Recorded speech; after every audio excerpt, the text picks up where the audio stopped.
Muito bem, boa noite. Que alegria poder estarmos juntos mais uma vez, 9 horas da noite.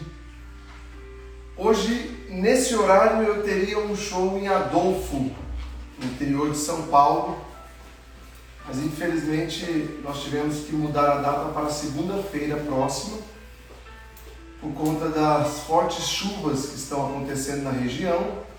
A minha equipe foi ontem à noite no ônibus, pegaram a estrada, eles estão em Adolfo, mas hoje pela manhã teve uma forte ventania, uma forte chuva que comprometeu até o palco, e parece até que uma parte do palco desabou. Eles estavam arrumando toda a estrutura, ainda na esperança de que nós fizéssemos o show. Portanto, o dia todo continuou a chuva, e eu estava de manhã na Assembleia Legislativa, aqui de São Paulo, e em seguida meu voo de São Paulo para São José do Rio Preto, eu iria depois para Adolfo, acho que 60 ou 70 quilômetros para frente.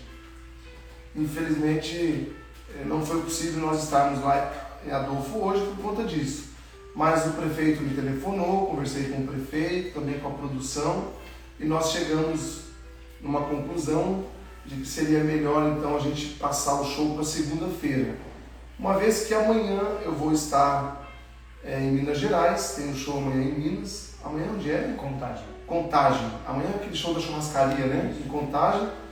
Volto no domingo e na segunda-feira a gente segue para Adolfo, tá bom? Então você que é de Adolfo e região, não se preocupe que na próxima segunda-feira nós estaremos juntos, se Deus quiser, com a graça de Deus.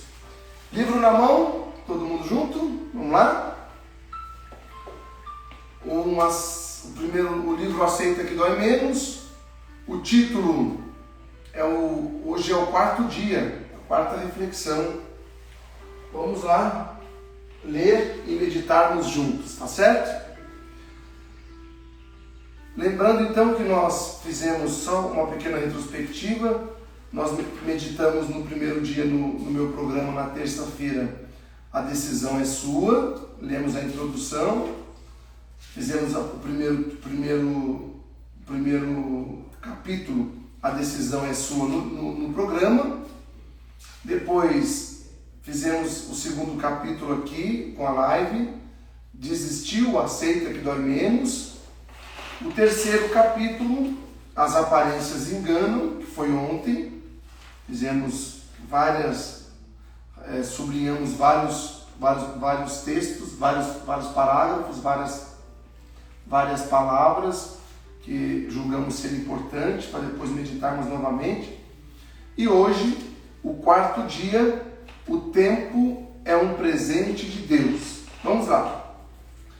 Passamos muito tempo de nossa vida correndo de um lado para o outro. Estamos sempre com pressa.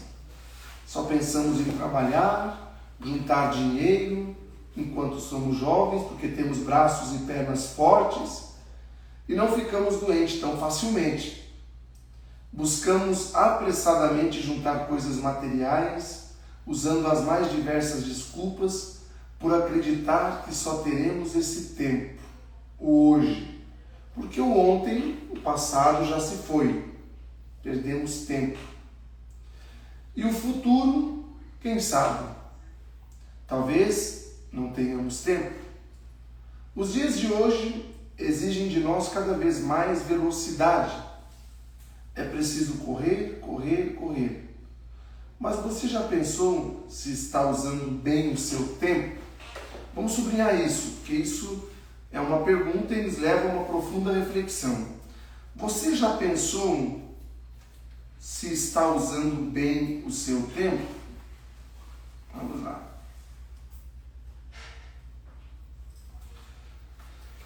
Virando a página,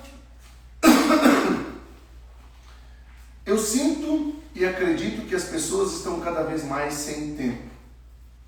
Os dias parecem mais curtos, os meses se passam numa velocidade tão grande que quase não percebemos. E nós, só querendo juntar, juntar, juntar. Juntar não significa construir, edificar. Sublinha isso. Juntar não significa construir, edificar.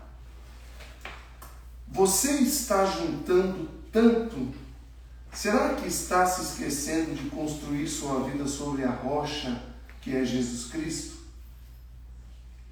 Você está acumulando tanto sem se preocupar com os ventos, as tempestades? Eu te pergunto agora, para quem ficará todo o seu esforço, todo o seu suor, todo o tempo que gastou?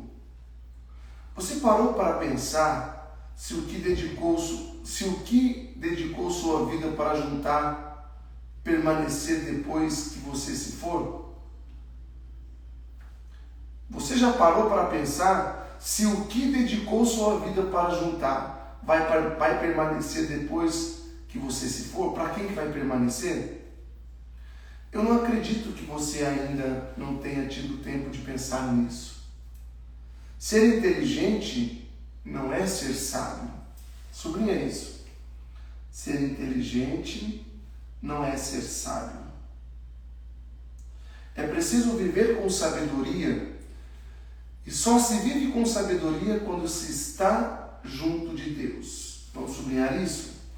É preciso viver com sabedoria, e só se vive com sabedoria quando se está junto de Deus. Ninguém é sábio sem Deus na vida. Sublinha isso. Ninguém é sábio sem Deus na vida. Juntar apenas traz o vazio, a solidão. Porque se você consegue atingir suas metas, recebe aplausos dos outros, e com essas glórias, na maioria das vezes, vem a inveja. E então você fica com medo e acaba por ficar só, inseguro, solitário, com receio de que tudo se acabe. Exigiu tanto de si mesmo para alcançar o bem material, a admiração dos outros, e agora o medo de perder te colocou numa prisão, a prisão do coração. Que eu queria fazer uma pausa para poder bater um papo com você. Primeiro, para falar duas coisas. Como eu aqui sublinhei, você precisa entender a diferença entre juntar e construir. Há uma grande diferença. Construir, quando você constrói com Jesus Cristo. Por isso que em Mateus capítulo 5, há uma passagem que eu gosto muito e que diz que você deve construir a sua casa sobre a rocha. O homem prudente e a mulher prudente é o homem e a mulher que constrói sua casa sobre a rocha. Podem vir os ventos, as tempestades, e os ventos e as tempestades soprarem contra esta casa, ela vai balançar, mas ela não vai cair, porque está construída sobre um alicerce, sobre a rocha que é Jesus Cristo. Isso é construir. Agora, juntar é quando você se preocupa em juntar, em ter, em possuir, em guardar. E quando você tem, quando você possui, quando você guarda sem Jesus Cristo, você entra num profundo vazio. Você entra numa profunda prisão. Porque geralmente você tem medo de perder aquilo que você juntou. Você tem medo de te roubarem aquilo que você juntou. Aí você entra numa prisão do coração. Você entra com medo, você vive com medo e fica aprisionado. E é por isso que eu sugiro aqui que você seja sábio. E ser sábio não é ser inteligente. Não adianta você ser um empresário ou uma empresária, ou um homem ou uma mulher muito inteligente, se você não tem sabedoria. Sabedoria, ser sábio não é ser inteligente. Tem pessoas que são inteligentes, têm a ciência, mas não têm a sabedoria. A sabedoria vem de Deus. E tem muitas pessoas que têm a sabedoria e não são inteligentes. A minha avó, por exemplo, não foi para a faculdade, ela não estudou, não foi para a escola. Ela não tinha a inteligência, Ela não tinha a ciência, mas ela tinha a sabedoria, porque estava com a sua cabeça, com a sua vida, com a sua mente sempre voltada para Deus. E quando temos a nossa vida, a nossa mente voltada para Deus, isso significa que somos sábios. Não foi à toa que Salomão foi um dos reis mais sábios que já existiram na história da Sagrada Escritura. O rei Davi, porque pediram sabedoria a Deus para governar o povo, para governar o seu povo. Ninguém é sábio sem Deus. Para você viver com sabedoria, você precisa estar junto de Deus. Então, cuidado, você que vive acumulando tanto, se preocupando tanto em juntar, vai se decepcionar. Recentemente eu ouvia uma pessoa, uma senhora que me dizia, talvez ela tenha dito até na inocência, sem a maldade ou sem nenhuma pretensão, mas ela dizia para mim assim, olha pai, eu já tenho 70 anos, então eu não vou durar muito tempo mesmo. Então tudo que eu estou guardando para as minhas filhas. E pelo menos se eu morrer, eu não vou deixar elas de mãos vazias. Elas vão ter pelo menos um bom dinheiro para poder viver, não ter que depender de marido, não ter que depender de homem. Tá, o que você entende por dependência? O que você entende por ter e guardar para deixar? Eu sempre digo, alguns filhos até, ultimamente eu não tenho gostado muito do meu posicionamento, porque eu tenho sempre falado o seguinte, que a maior e melhor herança que um pai e uma mãe pode deixar para os seus filhos não são os valores em dinheiro, não são os valores materiais, não são os bens materiais, mas são os valores éticos, morais, religiosos. Não adianta, se você deixar dinheiro, ou muito ou pouco dinheiro para os seus filhos, se eles não tiverem sabedoria, eles não saberão administrar. Logo, logo vão perder tudo, sobretudo, vão perder tudo aquilo que você construiu durante toda uma vida, durante toda uma história. Não se preocupe em deixar dinheiro para o seu filho, ou para os seus filhos, ou para o seu neto. Gaste, use, aproveite com você. Tem gente que abre mão até de fazer uma viagem, de passear, de curtir, de comer bem, de se vestir bem, de passear, de fazer outras coisas, de fazer tantas outras coisas boas. Abre mão de fazer tudo isso com a preocupação de gastar. Não, eu não posso gastar, eu tenho que deixar o dinheiro, eu tenho que guardar, eu tenho que ter essa economia, porque eu não sei o que vai acontecer comigo amanhã. E se eu morrer amanhã? Eu tenho que deixar para os meus filhos. Não se preocupem, tem que deixar para os seus filhos. Seus filhos que trabalhem, que façam o mesmo que você.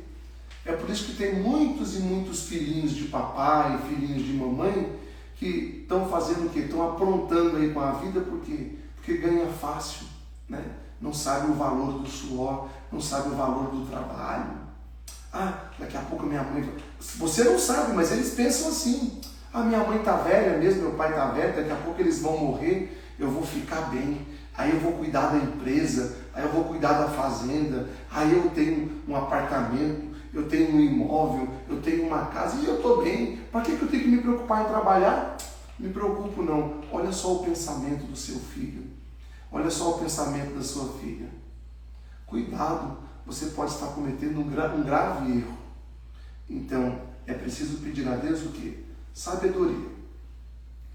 Vamos continuar a nossa leitura. Se você ainda não conseguiu atingir seus objetivos, se o caminho está difícil, se as pedras se tornaram tantas que a cada passo que você tropeça vem a sensação de fracasso, pergunte a si, o que me falta? Por que para fulano foi tão fácil? Você pode pensar, na verdade você passará a procurar desculpas, razões para colocar no outro a culpa por ficar tanto tempo querendo construir seus castelos com baldinhos de areia. Não adianta, meu irmão. Sem Deus, o terreno com certeza é arenoso. Não vamos mais culpar os outros pelos nossos erros, principalmente a Deus. Nós precisamos tomar consciência de que se alguma coisa deu errado na nossa vida, não foi por culpa de Deus, foi por nossa culpa. Acho que eu vou sublinhar isso, super importante. Vamos colocar isso, vamos lá. Sem Deus, o terreno com certeza é arenoso. A palavra de Deus, Mateus capítulo 5, vai dizer: o homem e a mulher imprudente constrói a sua casa sobre a areia. Então, rabiscando, não vamos mais culpar os outros pelos nossos erros, principalmente a Deus. Nós precisamos tomar consciência de que se alguma coisa deu errado na nossa vida, não foi por culpa de Deus, foi por nossa culpa. E além de não ter sido por culpa de Deus, também não foi por culpa do outro. Nós sempre colocamos a culpa ou em Deus ou no outro. Ah, aconteceu isso comigo por causa do meu marido, por causa da minha mulher, por causa do meu filho, por causa de fulano, por causa de ciclano. Não, por sua causa. Pare de culpar os outros das suas escolhas mal feitas. Pare de culpar os outros das consequências dos seus atos que você está vivendo agora por culpa sua, por opção sua, por um desejo seu, por uma escolha sua. Quando nós somos jovens, isso aqui eu gosto muito. Olha só que bonito esse parágrafo, esse pedaço, não é um parágrafo. Quando somos jovens, protelamos a nossa felicidade. Achamos que só seremos felizes quando obtermos algo, ou seja, que devemos comprar, que devemos casar, viajar.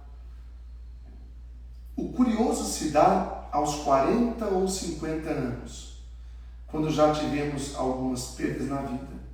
Em um dado momento, você começa a perceber que é agora ou nunca. Você pode estar vivendo o melhor momento da sua vida e não estar se dando conta disso. O bom é quando você para de fazer de conta e começa a viver de verdade, percebendo que ainda dá tempo. Então pare de sonhar para os outros. Eu estava falando agora dos filhos, né? Um grande exemplo são os pais que sonham para os filhos e por fim se decepcionam, até porque os sonhos dos filhos são diferentes dos sonhos dos pais. Não se preocupe com a felicidade de seu filho, porque ele não quer a felicidade que você deseja. Dedique-se à sua felicidade, ou então chegará um momento em que eu terei que te dizer: aceita que dói menos. Eu gosto muito de usar esse exemplo da relação de pais com filhos, né? Eu tenho exemplos da minha própria família, e os exemplos que eu tenho dentro da minha própria família são os exemplos mais comuns que acontecem com todas as famílias. Veja bem, o que um pai e uma mãe desejam para sua filha ou para o seu filho? Que ele e ela estude, que faça uma boa faculdade, que se forme, que depois de estudar, depois de se formar, aí que vai namorar, que case e que tenha um bom casamento, que encontre um bom partido, ou seja, um homem, seja mulher. Esse é o desejo de todo pai e toda mãe. Todo pai e toda mãe tem esse desejo. Ai, pai, eu quero que minha filha e meu filho estude, que depois ele se forme, encontre um bom emprego, aí depois sim faça um bom casamento. Mas o filho não quer, a filha não quer. Você quer que a sua filha seja uma dentista, uma médica, uma engenheira, se forme, faça uma boa faculdade, mas a sua filha quer ficar em casa. Ela quer ter um marido, ela quer ter filhos, ela quer ser dona de casa. Então não adianta você ficar aí frustrada, mãe ou pai, porque a sua filha não estudou e virou uma dona de casa. É a opção dela. Se ela é feliz sendo uma dona de casa, que ela seja uma boa dona de casa. Não adianta você sonhar para ela. Pare de sonhar o sonho do seu filho. O sonho do seu filho não é o seu sonho. A minha mãe queria que eu casasse, que eu tivesse uma esposa, que tivesse filhos, que desse netos para ela, mas para a frustração dela, eu sou padre. Não casei, nem vou casar e nem quero casar. E não tenho filhos, não tive, nem vou ter. E se ela depender de mim, ela está lascada. Não vai ser avó nunca, mas ela tem os netos da parte das minhas duas irmãs. Veja, o meu sonho, a minha vocação, a minha realização não é o sonho da minha mãe, não é a vocação da minha mãe e não é a realização dela. Assim acontece com todos os pais e todos os filhos. Então, pare de se frustrar por conta disso. Pare de se preocupar com os sonhos dos seus filhos. Os sonhos dos seus filhos não são os seus sonhos. Se preocupe com os seus sonhos, com a sua felicidade. Deixe os sonhos deles, deixe a felicidade deles. Um grande exemplo disso, aliás, eu conheço vários. Quantos e quantos, por exemplo, pais que são fazendeiros, estou dando um exemplo, que gostam da fazenda, que tem 2, 3 fazendas, que tem muito gado. E qual que é o sonho de todo pai fazendeiro? Que o filho assuma a fazenda, que seja um fazendeiro também. Mas muitos pais fazendeiros se frustram, por quê? Porque o filho cresce e não quer nem saber de fazenda. E fala na maior cara larga: pai, eu não quero nem saber. Eu vou para São Paulo, eu vou para a capital, eu vou para o Rio de Janeiro, eu vou para Belo Horizonte, eu vou para Maceió, eu vou para Fortaleza, eu vou estudar fora, não quero nem saber. Quantos e quantos fazendeiros eu conheço, inclusive tenho amigos que tem lá tantas mil cabeças de gado e que o filho ou os filhos nem sabem quantos bois que o pai tem. Aí o pai olha para mim e diz: aí padre, olha, eu estou com essa fazenda, com tantas mil cabeças de boi e os meus filhos não querem nem saber. Um está nos Estados Unidos, outro está em São Paulo, outro está... Eles querem saber de shopping. Quando eu morrer, o que vai acontecer? Eu falo: o que vai acontecer? Eles vão vender tudo, vai acabar com todo o dinheiro, e o senhor que se lascou, viveu a vida inteira em função deles, aceita que dói menos. Se ele ainda soube aproveitar a vida, se ele ainda soube aproveitar o trabalho e curtir o trabalho a favor dele, ótimo. Mas se ele não soube, bem feito, aceita que dói menos. Isso acontece com o homem, isso acontece com a mulher, isso acontece com o pai, isso acontece com a mãe. Sempre acontece com o pai e com a mãe.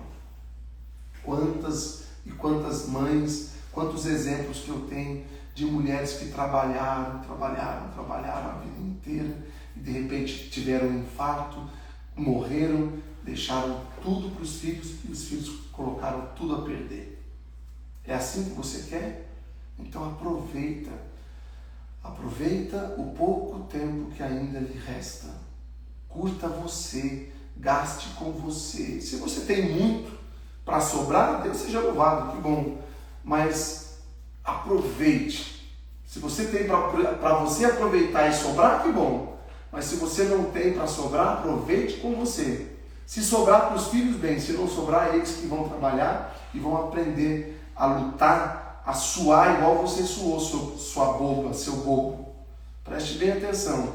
Se você não aceitar isso, se você não acreditar nisso, a única frase que eu tenho para dizer para você é essa: aceita que dói menos. Agora Deus quer renovar a sua vida. E você? Quer? Te convido a ler ou reler o capítulo que começa na página 132 do meu livro Não Aguento Mais. Nele você encontrará a resposta. Depois volte e reze comigo. Página 132 do livro Eu Não Aguento Mais. Pega lá. 132. O que tem aqui na página 132? Nem eu sei, vamos saber agora.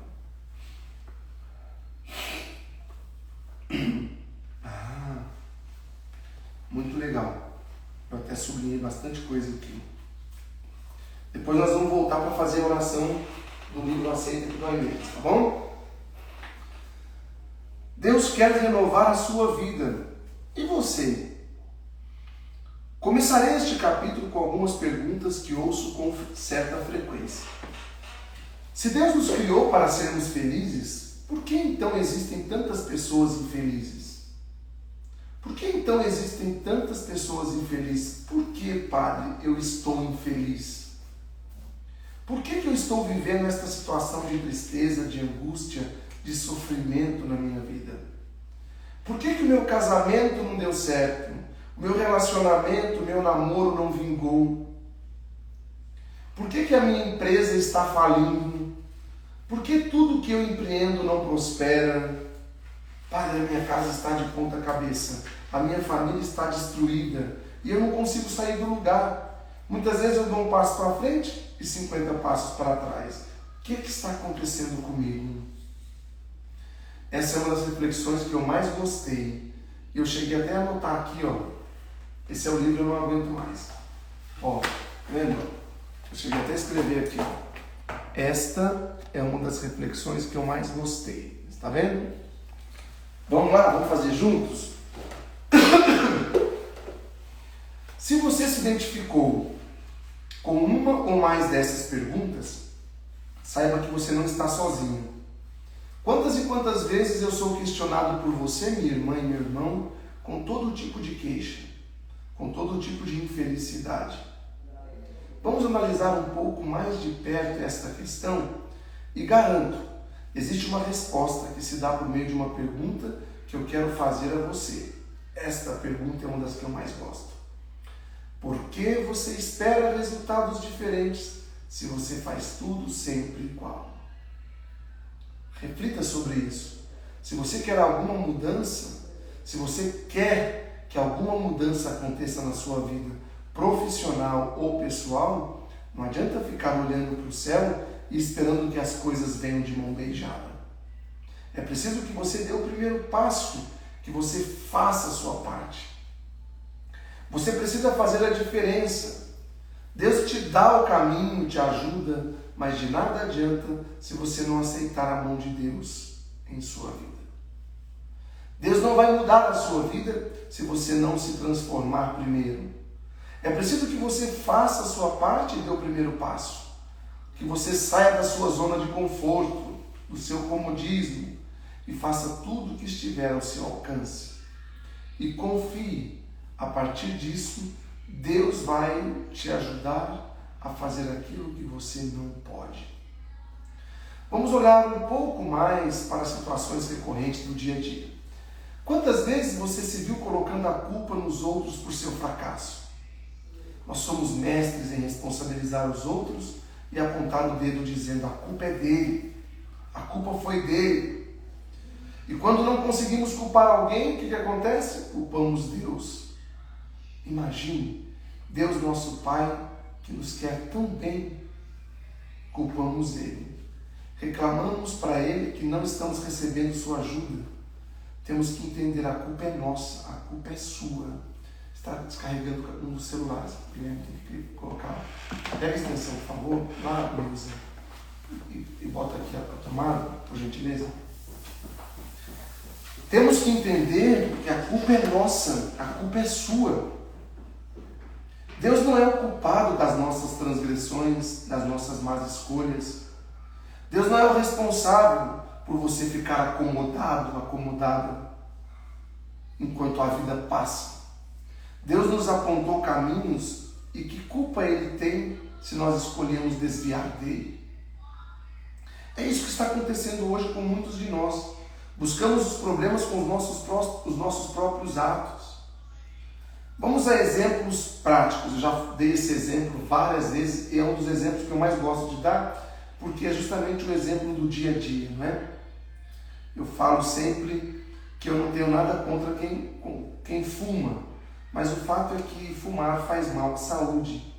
E não sou eu que estou dizendo. Está lá na embalagem. O Ministério da Saúde adverte: fumar é prejudicial à saúde. E como se isso não bastasse, vemos ainda aquelas fotos horríveis de pessoas que morreram com câncer de pulmão e várias outras doenças. E apesar de tudo isso, o que o fumante faz? Enfia a mão no bolso, para no primeiro boteco e compra a sua própria doença.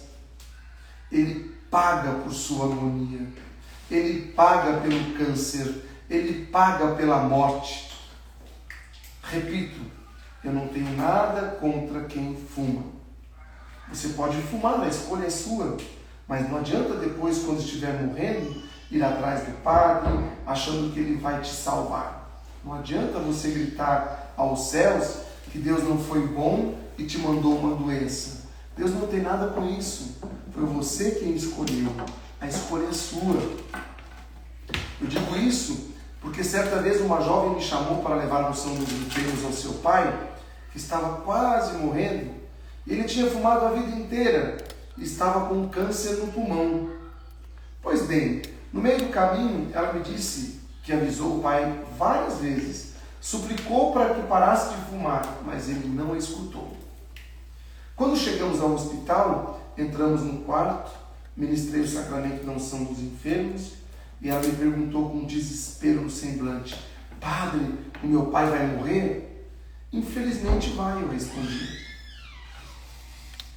E não vai demorar muito, sabe por quê? Porque ele comprou a morte dele durante toda a vida.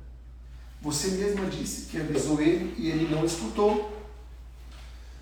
Por mais chocante que pareça, esse é um exemplo do que se trata esta reflexão que faço com você, minha irmã e meu irmão. Mais do que uma reflexão, é um aviso.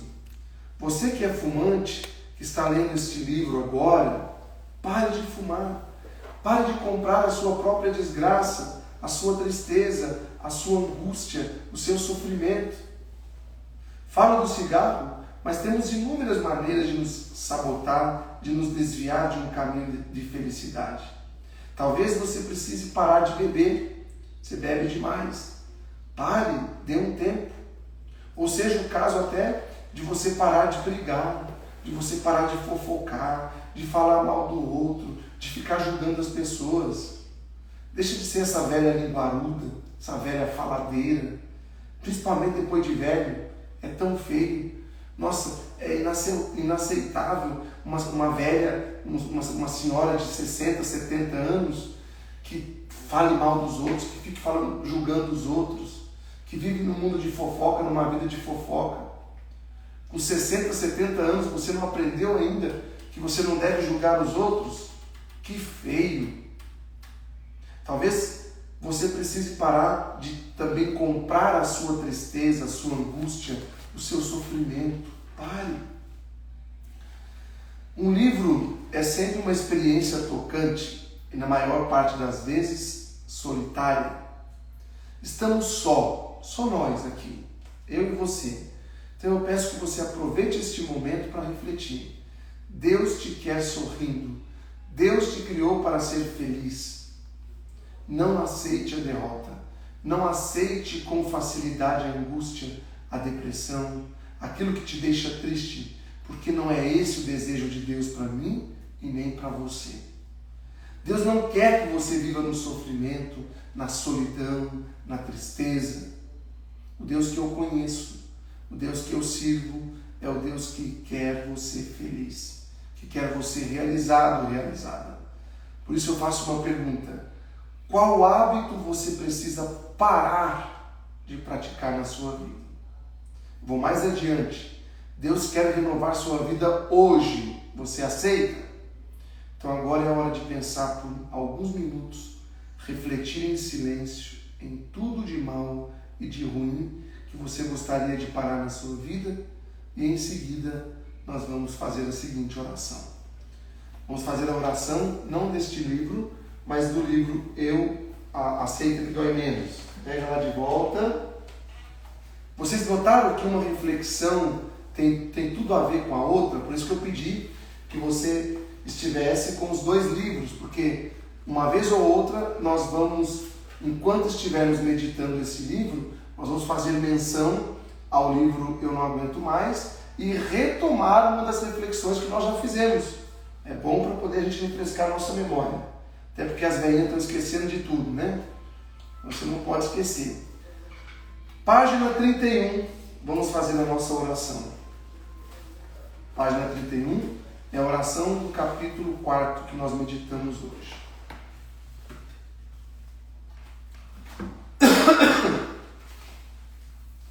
Curva a tua cabeça, põe a mão no teu coração e nós vamos pedir agora perdão. Por quais motivos você quer pedir perdão para Jesus Cristo hoje?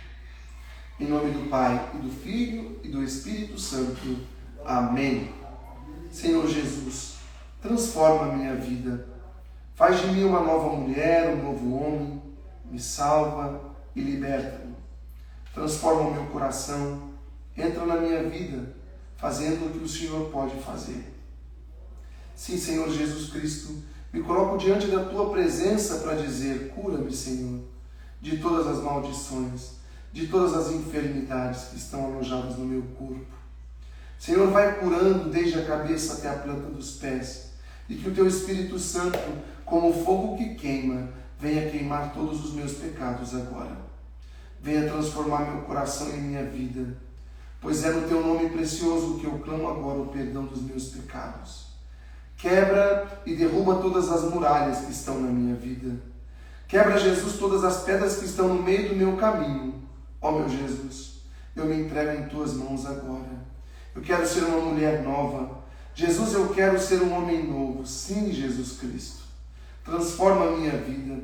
Cura minhas feridas que estão alojadas e que não cicatrizam há anos por causa do meu orgulho, por causa de minhas vaidades, por causa dos meus pecados.